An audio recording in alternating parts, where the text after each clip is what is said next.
பிரியமானவர்களே, அன்பர் இயேசுவின் நாமத்தில் வாழ்த்துக்கள். என்ன சுற்றிலும் இருக்கிறவங்க மத்தியில என் பேரு நிந்தையா மாறிடக்கூடாது, நான் ஏசப்பா பிள்ளைன்னு அவர் நிரூபிக்கணும், இந்த ஆசை இல்லாதவங்க இருக்கவே முடியாது. பிரியமானவர்களே, இன்று அன்பர் ஒரு அழகான வசனத்தை நமக்காக கொண்டு வருகிறார். யோவேல் தீர்க்கதரிசியின் புத்தகம் 2ஆம் அதிகாரம் 19வது வசனம். கர்த்தர் மறுமொழி கொடுத்து தமது ஜனத்தை நோக்கி, இதோ நான் உங்களை இனி புறஞ்சாதிகளுக்குள்ளே நிந்தையாக வைக்காமல் உங்களுக்கு தானியத்தையும் திராட்சரசத்தையும் எண்ணெயையும் கொடுத்தேன், நீங்கள் அதனால் திருப்தி ஆவீர்கள். பாருங்க, என்னெல்லாம் நமக்கு கொடுப்பாரா? தானியம், திராட்சரசம், எண்ணெய். எண்ணெய்னா ஆவிக்குரிய ஆசீர்வாதம், தானியமும் திராட்சரசமும் பூமிக்குரிய ஆசீர்வாதங்கள். ரெண்டையும் நிறைவாய் கொடுப்பாரா? பிரியமானவர்களே, எதுக்காக?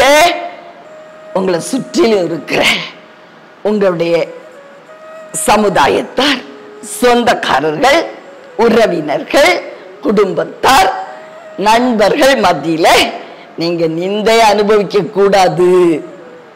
உங்க தலை உயர்ந்திருக்கணும். ஒருவேளை இன்னைக்கு ஒரு நிந்தையான இடத்துல சிறுமப்பட்டு நிக்கிறீங்களா? கவலைப்படாதீங்க.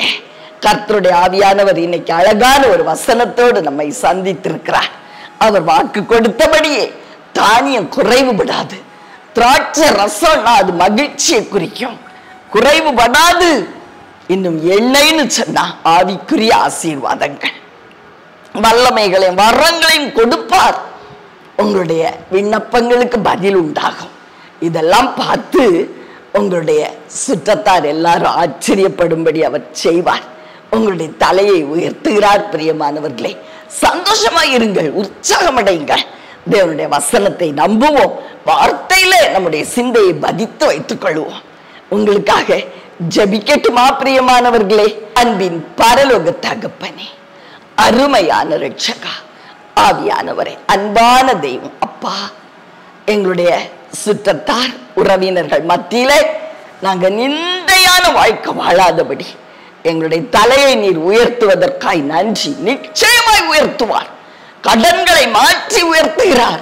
நல்ல வேலையை கொடுத்து உங்களுடைய தலையை உயர்த்துகிறார். பிள்ளை பாக்கியத்தை அருளி செய்து தலையை உயர்த்துகிறார். இன்னும் உங்களுடைய குறைவை மாற்றி போட்டு தலையை உயர்த்துகிறார். கடன்களை மாற்றி தலையை உயர்த்துகிறார். ஒரு அற்புதத்தை செய்து தலையை உயர்த்துகிறார்.